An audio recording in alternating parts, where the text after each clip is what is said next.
about a person that was visiting Robben Island. And today, if you can stand, President, this is the President of the Pan-Africanist Congress, a minister in the government of national unity. Thank you, President. I respect you.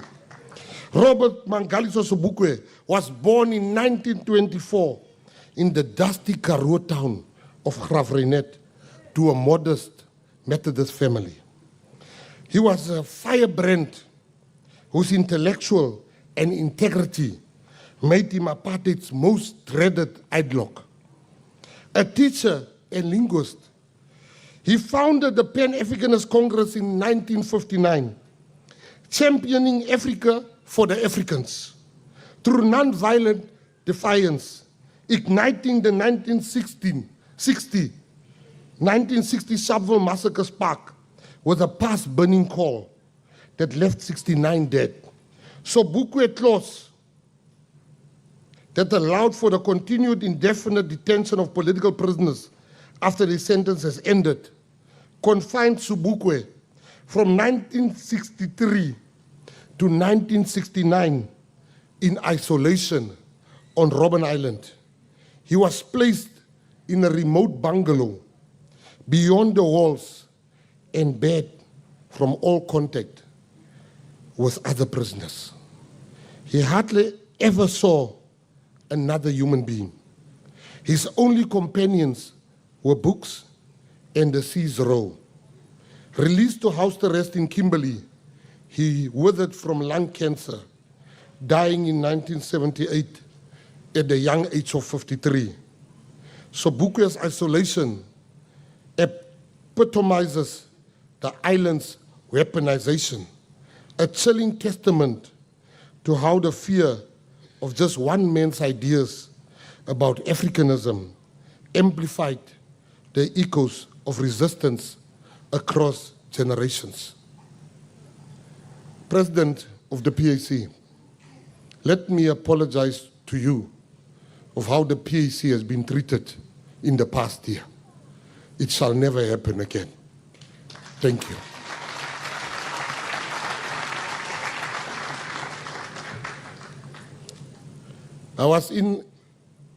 My dear friend and minister invited me to, and I'm going to talk about it now, I'm going to talk about it at the end.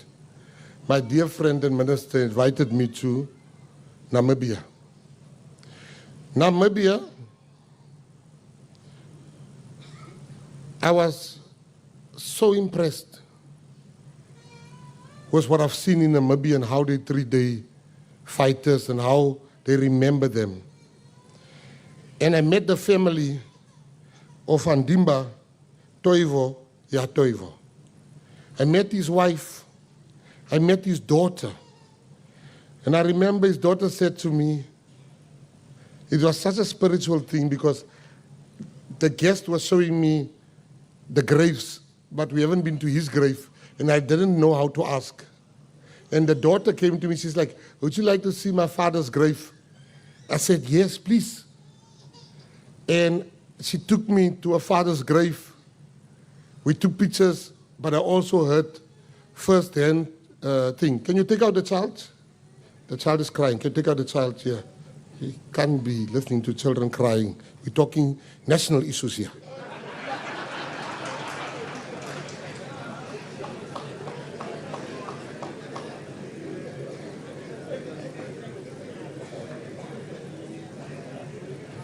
Andimba Toivo Yatoivo, I want his wife to stand first.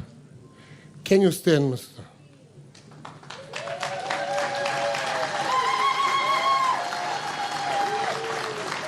Please remain standing. Your daughter, can she stand?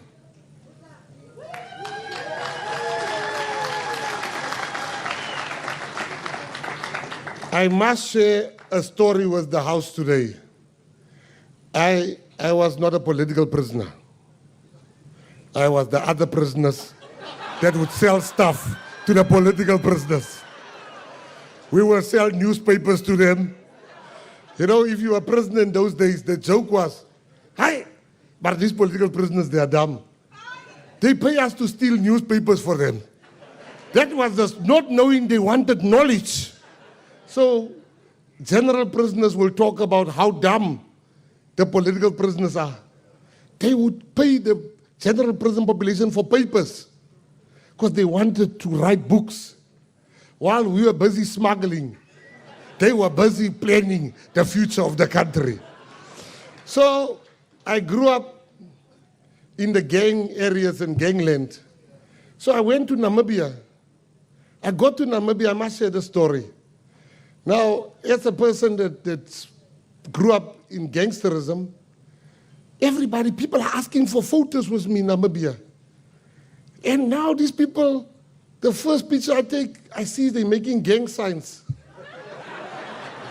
Yeah, man, at first I'm like, I'm not going to worry. But after the 10th picture, I'm like, hi. Hey, Namibia is full of gangsters.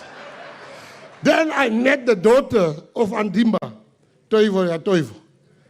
And she was telling me about her studies, what she does. And she said, can I have a picture with you? I said, yes. And then she also made a gang sign. I'm like, I said, are you a gangster? She said, why? She said, I said, yes, that's the sign everybody makes. And she taught me the Namibian sign. This is the Namibian sign. It's not a gang sign. So thank you for that lesson. I was very shocked because I know Ocean.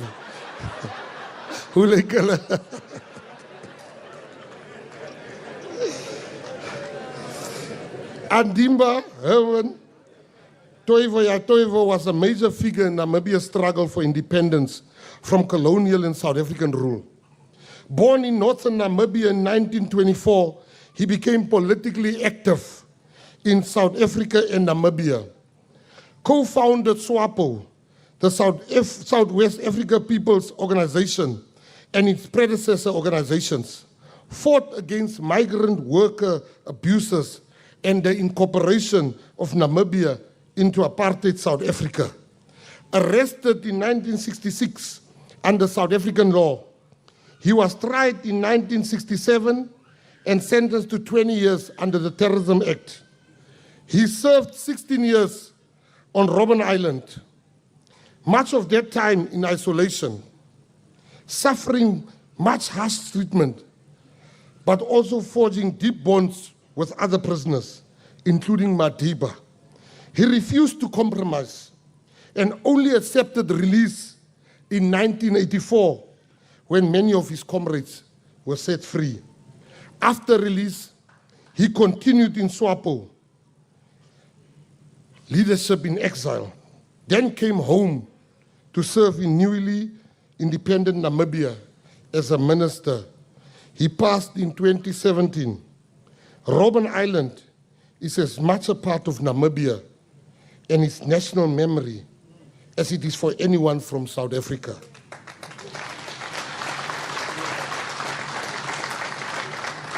People from Namibia suffered equally as people of South Africa. To the Namibians, I want to say to you, this is your home, away from your home. When I shared the news that he would be honored on the island today, few people have ever thanked me as profusely as his widow and his daughter, whom I met during the preparation work.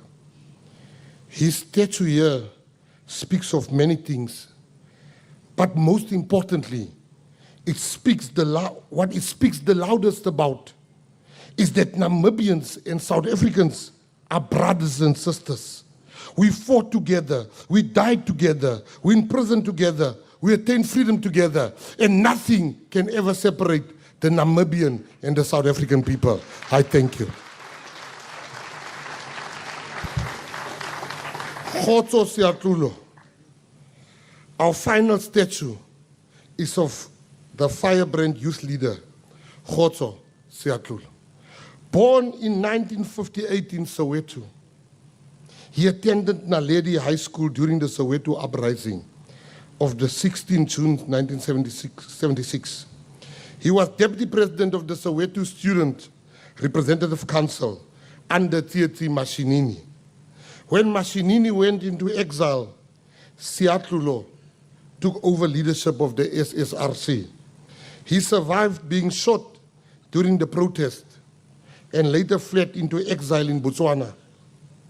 He made secret returns into South Africa to organize students under the banner groups such as the South African Youth Revolutionary Council. In 1981, he was arrested under the Terrorism Act and sentenced to 15 years imprisonment, most of it served on Robben Island. Released in 1990 during the political transition, he emerged in a country moving towards democracy, but he lived a relatively quiet life and died in Soweto in 2004. We must never forget how so many young lives were spent and lost in the struggle, and how the name Khotso Siatlulo, a member of the Pan-Africanist Congress of Azania, stands for the fight and the sacrifice of the youth during these difficult days and those difficult days. To all the former prisoners and the families of all the former prisoners, your great-great-great-great-great-grandchildren will know of your bravery. They will know of your sacrifice through the names on that wall and the statues that brings to life the human reality of the people who were sent here. Today, I can tell you that we have more great plans for Robben Island to make it not only one of the most visited museums in Africa, but one of the most visited museums in the world. Allow me to say something.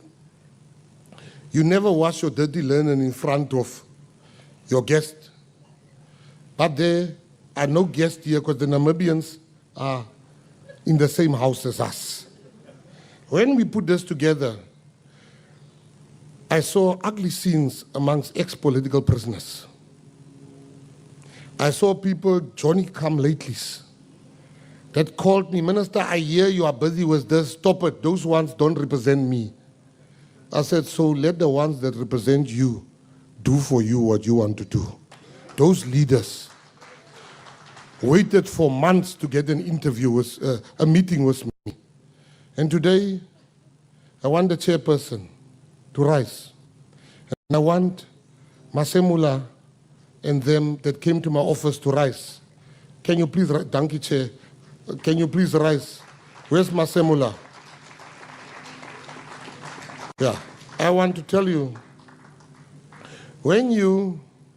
many people, they want to eat the cake, but they're not willing to go and look for the ingredients to bake the cake. Kubeka, Lina Theresa. I don't look at personalities. I look at the task at hand. We have big work ahead.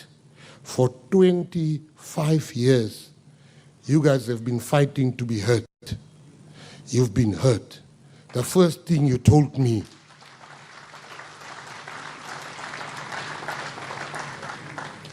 when I presented my report to President Ramaphosa of having met you, he said, don't waste time. We don't have time. We don't have time. Don't waste time. We don't have time. Go and do, start with all the stuff that the veterans want and the freedom fighters. So I would love to stand here and take all the praise. But my president has given me the green light. Giving a guy like me a green light is a big mistake. I will run. So if we are not doing, you must know the president has given us the green light. And he said, we must do everything in our power to immortalize each and every one of you. And I want to thank President Ramaphosa, if we can give him a hand of applause. Before I go, let me reflect on a poem that is 150 years old this year. That poem by William Ernest Henley, called Invictus, was one that Mandela and many other prisoners used to laugh on this island. They would read it out to each other as encouragement. And the former prisoner and freedom fighter, Andrew Mlangeni, read the poem here in 2018 on Robben Island in tribute to what it meant to them. That was the occasion of Madiba's 100th birthday. I'd like the words of Invictus to be heard again on Robben Island one more time. Out of the night that covers me, black as the pit from pole to pole, I thank whatever gods may be for my unconquerable soul. In the fell clutch of circumstance, I have not winced nor cried aloud. Under the bludgeons of change, my head is bloody but unbowed. Beyond this place of wrath and tears looms but the horror of the shade. And yet the menace of the years finds and shall find me unafraid. It matters not how straight the gate, how charged with punishment the scroll. I am the master of my fate. I am the captain of my soul.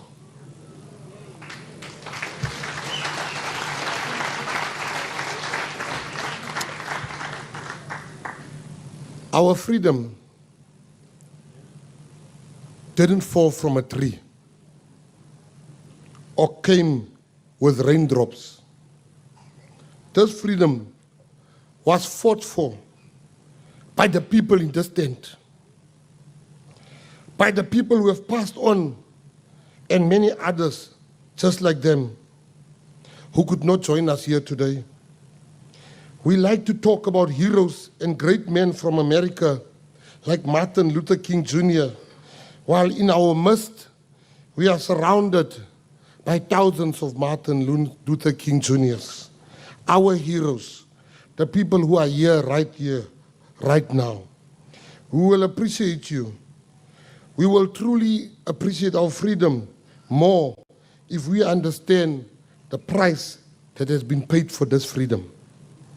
In conclusion, I want to thank the staff of Robben Island, the staff from my department, the Namibian people, the RIM Council, the Ex-Political Prisoners Association. You know, Namibia's Minister of Education, Innovation, Youth, Sport, Art and Culture, my sister, Sanet Steenkamp. You are the kindest minister I've ever met. I wish to thank you. I wish to thank your deputy minister, Dino. He came so many times that he starts speaking like South Africans now. He even supported the South African team also as his second team. I wish to thank the ministers, the MEC, Ricardo Mckenzie. I wish to thank Tamkunga. Thank you so much for making the time to come here. To the President, I want to thank all the leaders that are here. I want to thank your President for giving out a letter thanking my President and the department that I lead. That letter has made the rounds, and every time people say, "Did you see this?" I said, "No." What? They like, I said, "Send." Because I've read that letter. I want to thank your President for writing that letter. I want to thank my President for the distinctly undeserved honor of allowing me to make this speech today. Today shows that the GNU is working. We are doing what we promised we would.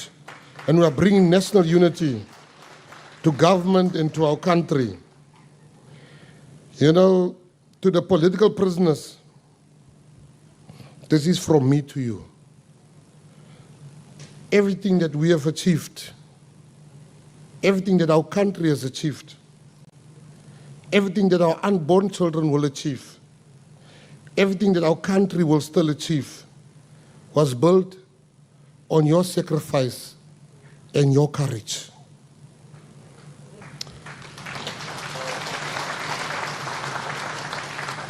You are our heroes today and for generations to come. We are immensely proud and grateful to you and your families who sacrificed equally with you. Thank you for lending us those heroes to the families. We owe you a debt that can only be repaid by making the sacrifices worth it. To the media, I want to thank you and shout you. Thank you for coming today to this august thing. Many of you have asked me last year at this time, my president gave me an instruction when I became a minister, bring our heroes back. We are repatriating all the 5,000 people that lay on foreign lands. We have brought our first function the same day last year. We brought Duma Nokwe, Maria Muposo, we brought Bethel February, Tot Matikitsa, and 45 of them back. We are busy in Angola now to bring back our heroes. But the reason why I'm mentioning that, today a young journalist was asking me, how much does all of these things cost? My answer to him, I said he must come and listen during my speech. I will tell him how much all of this cost. Flying the veterans here, flying the families here, doing all those statues. I said he must come here and I will give him the answer. And before I give him the answer, I want the people that made those beautiful statues to please rise. I want us to appreciate them. Can they please rise? Can we give them a hand of applause?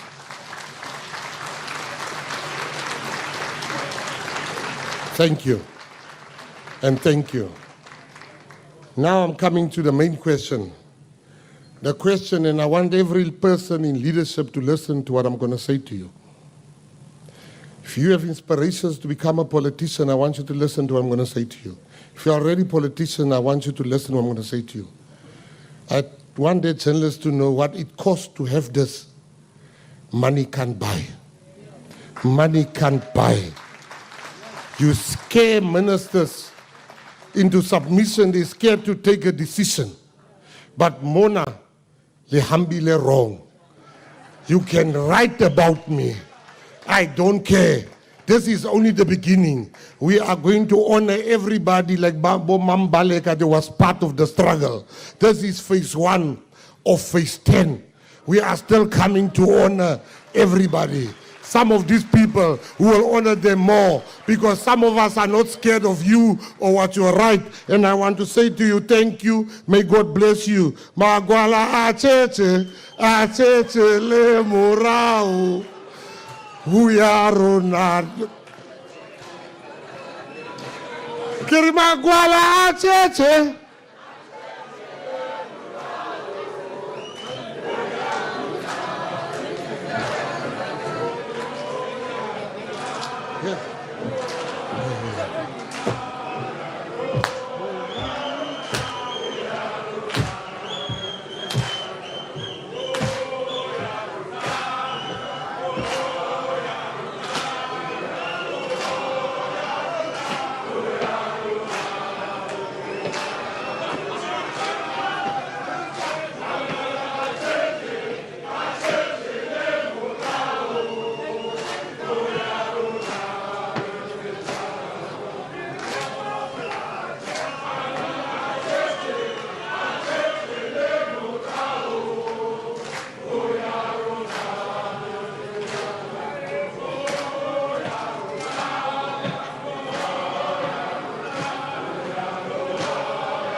Uyaruna.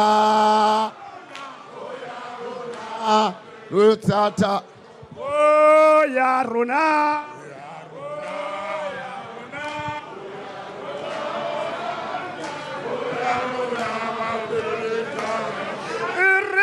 Kwala cheche le moraho. Irima kwala cheche moraho. Hoyarona. Aye hoyarona. Yarona. Hoyarona. Aye ho yaruna, oh yaruna, oh rayona, papel.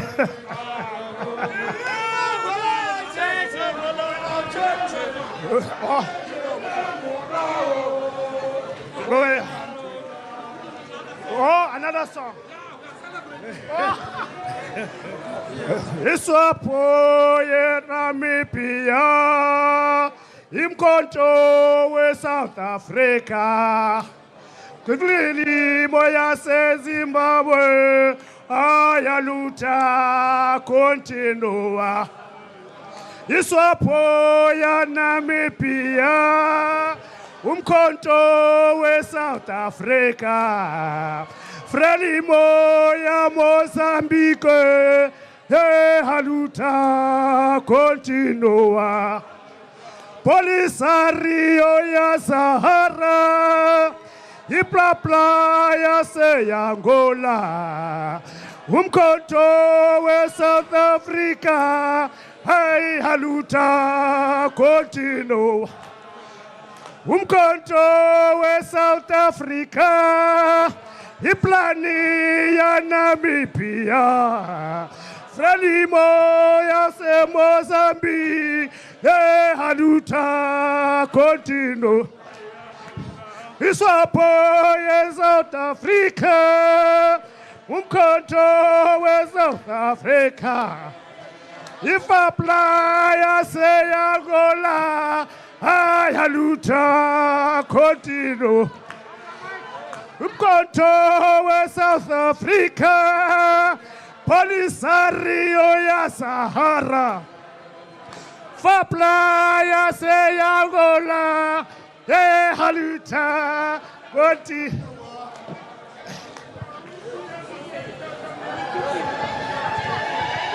Amanda! Amanda! Viva Swapo, viva! Viva Swapo, viva! Yes, sikumbule, siwelele, sikumbule kaya. Sikumbule, siwelele, sikumbule kaya. Ayesoge nangeshambo, nangeshambo kaya. Oh. Namibia by Sisoi Tatange and Eliminatam. Thank you very much. Thank you very much. Thank you very much. We are going to go and give the medals. Tembi, where's Unati? Where's that young, beautiful, intellectual? Whatever. Thank you so much. Ladies and gentlemen, our minister has a flight in 2 hours and 15 minutes. I can't go try leave the flight, leave the flight. When the minister says leave the flight, we leave the flight. You know, energy can't be created or destroyed. Energy can only be transferred and transformed. We speak of an energy of healing. Minister, would you like to take a seat while we have a cultural group? And then to give you some time to catch your breath. We speak of energy, and energy can be transferred and transformed. DG, the song that you were looking for earlier on was Unongqongqo by Umama Miriam Makeba. Bahleli bonke etilongweni, bahleli bonke kwanongqongqo, alala, alala. So our leaders healed us through song, while our soldiers led us to freedom. Our healers healed us through song, like the likes of Mama Miriam Makeba and the likes of Sis Brenda Fassie when she said, our black president. To our former deputy president, Mama Wetu, thank you for your struggle. Thank you for your work. Thank you for your leadership. DG, we thank you too for being a great example. The minister speaks of healing. Botata batala bahlele koneni. Can we have your ears, please? Thank you very much. The minister speaks of healing and he speaks of different people. But allow me as well to take a moment so I can share the things that I have witnessed the ministry achieve. Within 30 days of accepting his role as the Minister of Sports, Arts and Culture, he decided to heal many families who had their family members buried in Zimbabwe. Within 30 days of his ministry, he repatriated more than 50 bodies from Zimbabwe that had been there from the struggle and brought them home to South Africa.